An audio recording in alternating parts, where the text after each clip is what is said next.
Assalamualaikum warahmatullahi wabarakatuh. Halo teman-teman, kembali lagi ke video saya. Untuk kesempatan ini, saya akan membahas mengenai teori belajar konstruktivisme.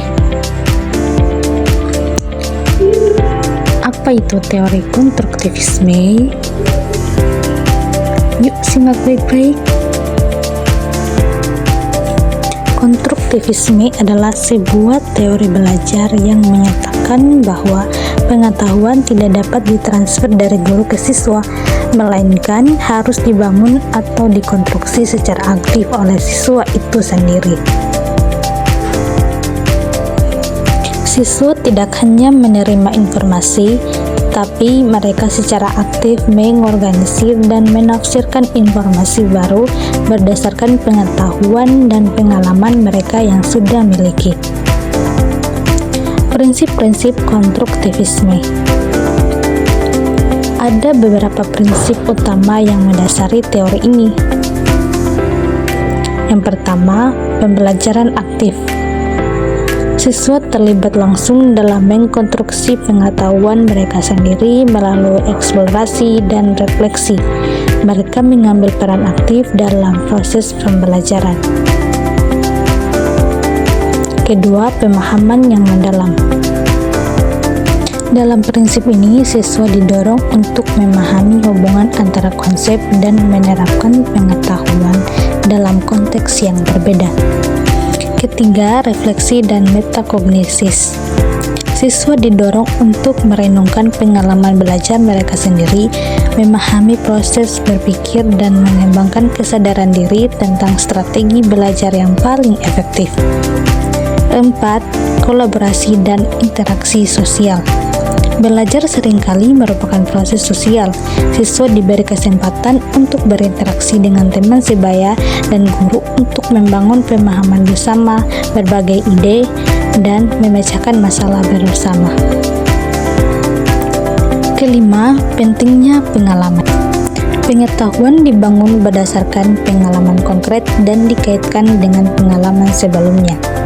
Konstruktivisme melihat pengalaman sebagai lapangan bermain di mana pikiran membangun pemahamannya yang kaya, personal, dan bermakna. Tanpa pengalaman, proses konstruksi ini akan mandek dan pembelajaran akan kehilangan esensinya. Keenam, pembelajaran berpusat pada siswa.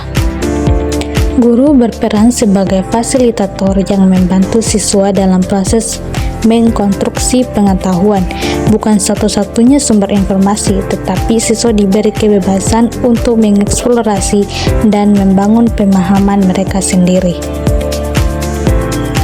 Tokoh-tokoh penting dalam konstruktivisme ada Jean Piaget, Lev Vygotsky, John Dewey, dan Ki Hajar Dewantara. Secara keseluruhan, tokoh-tokoh ini secara kolektif memberikan dasar teoritis yang kuat bagi konstruktivisme. Dengan penekanan pada aktivitas siswa, pengalaman langsung, interaksi sosial, dan peran guru sebagai fasilitator, mereka menunjukkan bahwa belajar adalah proses yang kompleks, personal, sosial, dinamis, bukan sekedar transmisi informasi. Penerapan teori konstruktivisme dalam pembelajaran. Penerapan konstruktivisme dalam pembelajaran sangat berpusat pada siswa. Ada beberapa peran teori konstruktivisme. Berikut penjelasannya, disimak baik-baik ya. Pertama, peran guru sebagai fasilitator. Guru membantu peserta didik dalam mengkonstruksi pengetahuan, memberikan kesempatan untuk menemukan ide dan menerima inisiatif serta otonomi siswa. Kedua, belajar berbasis masalah. Siswa dihadapkan pada masalah yang relevan dengan kehidupan mereka untuk mendorong mereka mencari solusi dan membangun pemahaman. Ketiga, pembelajaran kolaboratif. Membantu kelompok belajar di mana siswa dapat berdiskusi, berbagi ide, dan memecah masalah bersama. Keempat, penggunaan berbagai sumber belajar. Siswa didorong untuk menggunakan berbagai bahan, termasuk data mentah, sumber primer, dan bahkan interaktif, bukan hanya mengandalkan buku atau ceramah guru saja. Kelima, kegiatan inquiry. Membangun kegiatan yang memunculkan rasa ingin tahu siswa dalam belajar dan mendorong mereka untuk bertanya serta mencari jawaban sendiri. Keenam, menghargai cara berpikir siswa. Guru harus memahami cara pandang siswa dalam belajar dan menantang gagasan mereka untuk mendorong elaborasi yang tepat. Ketujuh, penilaian otentik. Evaluasi tidak hanya berfokus pada hasil akhir, tetapi juga pada proses siswa dalam membangun pengetahuannya.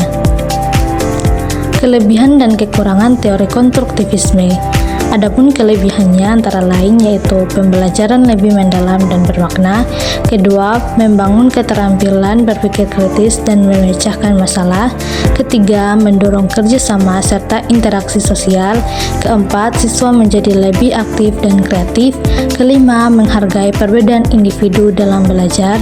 Keenam, menumbuhkan rasa tanggung jawab. Selain kelebihan, teori konstruktivisme memiliki kekurangan antara lain. Yang pertama, proses konstruksi pengetahuannya membutuhkan waktu yang lama. Kedua, membutuhkan kreativitas guru yang tinggi. Ketiga, tidak semua siswa mudah beradaptasi. Keempat, sulit diterapkan pada kelas dengan jumlah siswa yang besar. Dengan memahami teori belajar konstruktivisme, diharapkan pembelajaran lebih efektif dan bermakna bagi siswa. Itulah pembahasan singkat mengenai teori konstruktivisme. Semoga bermanfaat untuk kita semua. Mohon maaf jika ada salah kata. Saya Afia, pamit undur diri. Bye. Assalamualaikum warahmatullahi wabarakatuh.